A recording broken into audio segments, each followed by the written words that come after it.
नमस्कार, श्री स्वामी समर्थ ताईंनो. आपण छान रेसिपी पाहणार आहोत, ती पण बटाटा पराठा. इथं हिरवी मिरची, लसूण, जिरे, अद्रक आणि थोडासा ओवा, कढीपत्ता ह्याचं मी वाटण काढून घेतलं आहे.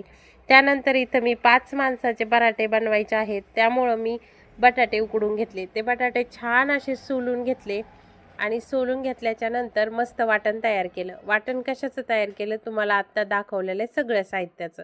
मग आता इथं बटाटे खिसून घेतलेत, वाटण पण तयार आहे. जितकं घासून वाटण करतान तितकी चव छान येते, म्हणजेच बारीक. इथं मी फोडणीला टाकत आहे थोडेसे जिरे आणि थोडीशी मोहरी, कारण हे तडतड झाल्याच्या नंतर मग मी टाकणार आहे थोडा कढीपत्ता. कढीपत्ता टाकला की पराठ्याला अगदी चव येते, म्हणजेच आपली बटाटा चटणी खूप टेस्ट बनते. तर इथं मी चवीपुरतं थोडं परत तिखट टाकलं आहे आणि थोडंसं मीठसुद्धा टाकलं आहे.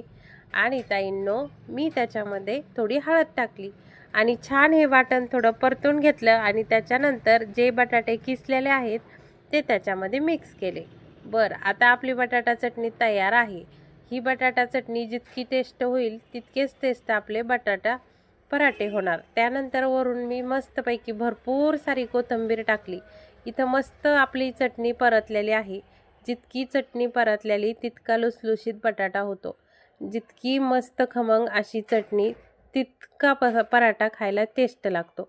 बरं, ही काळजी घ्यायची आहे. जसं आपण पुरण परतितो तसंच अगदी पराठा करण्यासाठी चटणीसुद्धा परतून घ्यायची.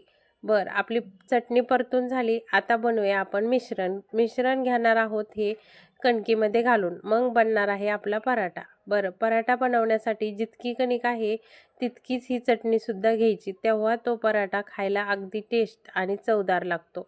आणि आपण जर कणिक जास्त आणि जर चटणी कमी घेतली तर तो खायला थोडासा वेगळा लागतो.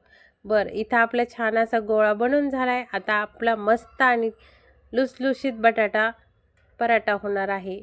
त्यासाठी आपण ताईंनो ज्या काही 1-2 ट्रिक मी तुम्हाला सांगितल्या त्या नक्की वापरा.